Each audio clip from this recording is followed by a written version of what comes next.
सुप्रभात। आज मैं आपको हिंदी व्याकरण में विशेषण पढ़ाने जा रही हूँ। विशेषण का मतलब होता है वे शब्द जो किसी व्यक्ति, वस्तु, स्थान की विशेषता के विषय में बताते हैं।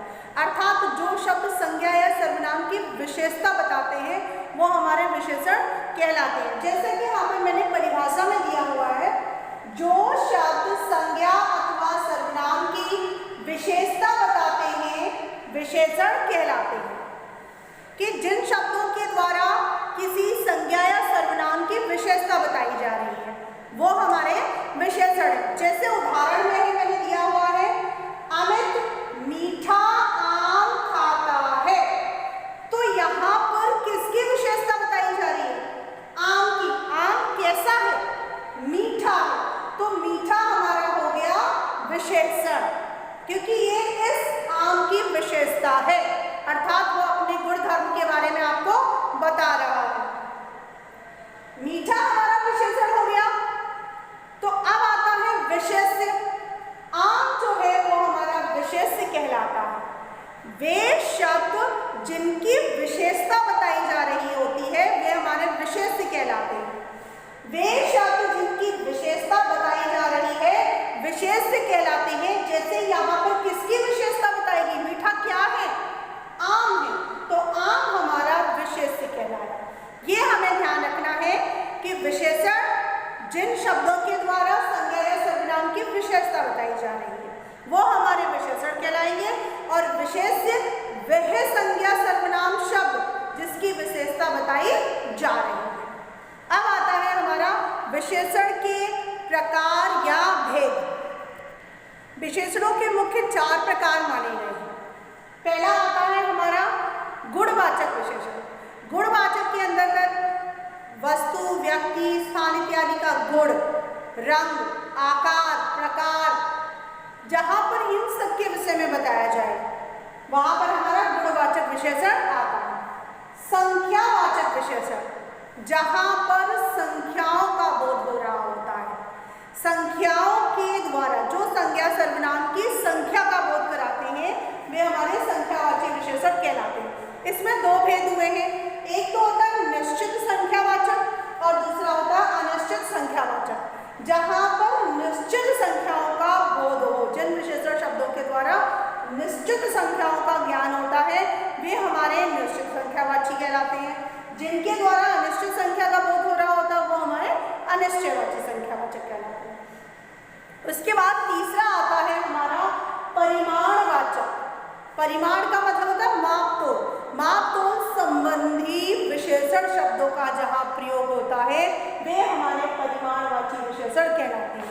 इसके भी 2 भेद किए गए हैं। एक होता है निश्चित परिमाणवाची और अनिश्चित परिमाणवाची। जहां पर निश्चित परिमाण माप-तोल का बोध हो रहा है वो निश्चित के अंतर्गत आएंगे, और जहां पर परिमाप का, माप-तोल का निश्चित ज्ञान ना हो वहां पर हमारा अनिश्चित परिमाणवाची आता है। फिर हमारा चौथा जो है वो है सार्वनामिक विशेषण। जहां पर सर्वनाम का विशेषण के रूप में प्रयोग होता है वहां हमारा सार्वनामिक विशेषण होता है। इस सर्वनाम शब्द में और सार्वनामिक विशेषणों में थोड़ा सा अंतर होता है जो हमें ध्यान में रखना है। जब मैं इसका डिटेल कराऊंगी उस समय मैं आपको अंतर बताऊंगी, ध्यान से देखिए। पहला हमारा आता है गुणवाचक विशेषण। वे शब्द जो संज्ञा या सर्वनाम के गुण, दोष, आकार, प्रकार, रंग, रूप और स्वभाव आदि का बोध कराते हैं वे हमारे गुणवाचक विशेषण कहलाते हैं। जैसा मैंने यहाँ उदाहरण में दिया है, संतरा बहुत खट्टा है। तो संतरा कैसा है? खट्टा है। उत्तर हमें मिला खट्टा है। तो ये खटास जो है वो संतरे का गुण है, उसकी विशेषता है। ठीक है, तो यहाँ पर हमारा खट्टा जो है वो संतरे के गुण के विषय में बता रहा है, यहाँ पर गुणवाचक विशेषण। एक चीज और आती है, जो विशेषण की भी विशेषता बताते हैं वे हमारे प्रविशेष्य कहलाते हैं। क्या कहलाते हैं? प्रविशेष्य। तो यहाँ पर जो बहुत शब्द आया है वो कैसा, खट्टा कैसा है? खटास में कैसा यहाँ बहुत शब्द जो है वो हमारा प्रविशेषण है, अर्थात विशेषण की भी ये विशेषता बता रहा है। बहुत अधिक है, बहुत कम है, तो कम और अधिक जो है वो हमारे प्रविशेषण के अंतर्गत आ जाते हैं। दूसरा उदाहरण है काला मोटा चूहा भाग गया। तो चूहा भाग गया, चूहे की विशेषता क्या है, वो कैसा है? पहला है काला, दूसरी विशेषता क्या है? मोटा। ये उसके गुण धर्म है, ये उसकी विशेषता है कि मोटा है और काला है, ये उसके गुण है। ठीक है, तो इस प्रकार से हमने देखा कि ये हमारे गुणवाचक विशेषण है। अब हमारा दूसरा जो है वो है हमारा संख्यावाची।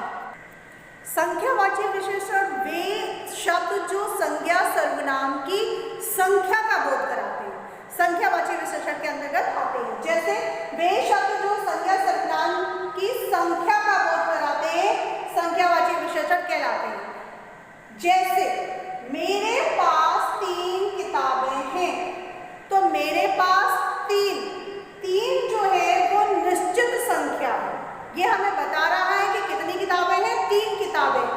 तो जैसे संख्यावाची विशेषण के 2 भेद हुए थे, निश्चित और अनिश्चित, तो ये 3 संख्या जो है वो हमें निश्चित तौर पर बता रही है कि मेरे पास 3 किताबें हैं। किताबों की विशेषता क्या है कि वो कितनी है? 3 है, और वो हमारा निश्चित संख्यावाची विशेषण के अंतर्गत आता है। दूसरा उदाहरण है कक्षा में कई छात्र बैठे हैं। कक्षा में कई छात्र हैं, यहाँ पर संख्या जो है वो निश्चित नहीं है, अतः ये हमारा अनिश्चित संख्या के अंतर्गत आता है। हमें ये नहीं पता 2 है, 4 है, 10 है, 20 है या 50 है। जहाँ पर कुछ, कई, इस प्रकार के शब्द जहाँ पर आ रहे हैं वे हमारे अनिश्चित संख्यावाची विशेषण के अंतर्गत आएंगे। और जहाँ पर 2, 4, 6, 5, 10, 20, 50 जहाँ निश्चित संख्या आएगी वो हमारा निश्चित संख्यावाची विशेषण कहलाएगा। किसी न किसी संज्ञा या सर्वनाम के साथ प्रयुक्त होंगे। जैसे यहाँ किताबों के साथ, किताबों की विशेषता क्या है कि वो 3 है, उनकी संख्या जो है वो 3 है। छात्रों की विशेषता क्या है कि वो कई है, यहाँ पर कई शब्द का प्रयोग हुआ। इस प्रकार से हमें ज्ञान होता है निश्चित और अनिश्चित संख्यावाची विशेषणों का। तीसरा है परिमाणवाची विशेषण। जिन विशेषण शब्दों से संज्ञा या सर्वनाम शब्दों के परिमाण का मतलब होता है माप तोल, नापने की या तोलने की इकाई, माप तोल का बोध होता है, वे परिमाणवाचक विशेषण कहलाते हैं। कि जिन संज्ञा सर्वनाम शब्दों, जिन शब्दों के द्वारा संज्ञा या सर्वनाम की माप तोल की इकाई का हमें बोध होता है, वे हमारे परिमाणवाची विशेषण के अंतर्गत आते हैं। इसके हमने 2 भेद किए थे, निश्चित परिमाण और दूसरा अनिश्चित परिमाण। जैसे कि हमने यहाँ उदाहरण में दिया है, मुझे 2 किलो चीनी चाहिए, तो चीनी कितनी है? चीनी की विशेषता क्या है? 2 किलो। किलो जो है वो तोल का माप है, ठीक है। तो यहाँ पर हमारा 2 किलो परिमाणवाची विशेषण हो गया। ये निश्चित है कि 2, 4, 6, 8, 10 कितने भी किलो है या कितने भी मीटर है, कि मुझे 10 किलोमीटर पैदल चलना है, कि मैं सुबह 3 किलोमीटर पैदल चलती हूँ। तो ये जहाँ पर निश्चित संख्या आ रही है वो हमारी माप तोल, जहाँ निश्चित संख्या के रूप में आ रहा है वहाँ पर हमारा परिमाण निश्चित परिमाणवाची। दूसरा उदाहरण है गोदाम में कई बोरियां रखी हैं। कई बोरियां हैं, बोरियां अनाज को भी हम तोलते ही हैं, मापते ही हैं। तो कई बोरियां हैं, उनके नाप तोल का कोई मानक निश्चित नहीं है, अतः वह हमारा अनिश्चयवाचक परिमाणवाची है। तो जहाँ माप तोल की इकाई आ जाए, जहाँ लीटर और मीटर आ जाए, किलो आ जाए, ग्राम आ जाए, वहाँ पर हमारा परिमाणवाची विशेषण आता है। अब है हमारा चौथा सार्वनामिक विशेषण। जो सर्वनाम शब्द संज्ञा से पहले आकर, संज्ञा से क्या है वो पहले आएंगे, पूर्व में लगेंगे, संज्ञा के पूर्व में आकर संज्ञा की विशेषता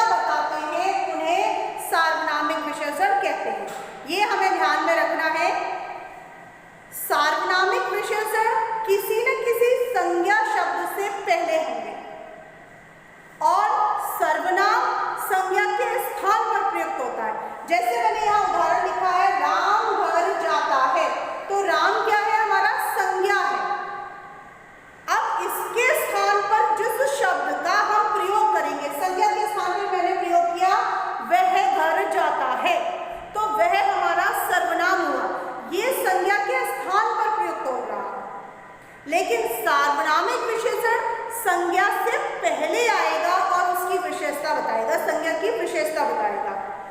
जैसे कि मैंने यहाँ उदाहरण में दिया है, वह चोर भाग गया। चोर क्या है? हमारी संज्ञा है, और ये संज्ञा की विशेषता क्या है कि वह भागने वाला जो चोर था वो उसकी विशेषता बता रही है कि वह चोर भाग गया। तो ये संज्ञा शब्द से पहले आया वह, अतः ये सार्वनामिक विशेषण है। और यहाँ नीचे जो उदाहरण मैंने दिया था उसमें संज्ञा के स्थान पर वह प्रयोग हो रहा था। ये अंतर हमेशा ध्यान में रखिएगा। सार्वनामिक विशेषण संज्ञा से पहले आते हैं और सर्वनाम संज्ञा के स्थान पर आते हैं। दूसरा उदाहरण मैंने दिया है, यह कार मेरे मामा की है। तो यह जो है किसकी विशेषता है? कार की। कार यहाँ संज्ञा है और संज्ञा से पूर्व में यह का प्रयोग हो रहा है, अतः ये सार्वनामिक विशेषण। फिर आता है कि हमारे जो विशेषण है उनका निर्माण कैसे होता है। उनका निर्माण 3 प्रकार से होता है। संज्ञा शब्दों से विशेषणों का निर्माण, दूसरा सर्वनाम शब्दों से विशेषणों का निर्माण, और तीसरा क्रिया से विशेषणों का निर्माण। जैसे संज्ञा है हमारी ग्राम, और उसमें हमने विशेषण लगा दिया, संज्ञा शब्द से हमने विशेषण बनाया तो बना ग्रामीण। जैसे हमारा सर्वनाम है मैं, और मैंने इससे बनाया मेरा। या सर्वनाम है वह, तो वह से बनाया वैसा। इसी प्रकार जैसे क्रिया है हमारा पढ़ना, तो इसमें हमने क्या पढ़ा? इसका विशेषण बनाया पढ़ाकू, ये तो बड़ा पढ़ाकू है। तो इन 3 से संज्ञा, सर्वनाम और क्रिया के द्वारा हमें विशेषणों का निर्माण करना होगा। इन सभी का जब हम निर्माण करते हैं तो कोई ना कोई प्रत्यय या शब्द लगाते हैं जिसके द्वारा इनका निर्माण होता है। तो हमें ध्यान में रखना है कि संज्ञा किस प्रकार से बनती है और किस प्रकार से उनका हमें विशेषणों में परिवर्तन करना होगा।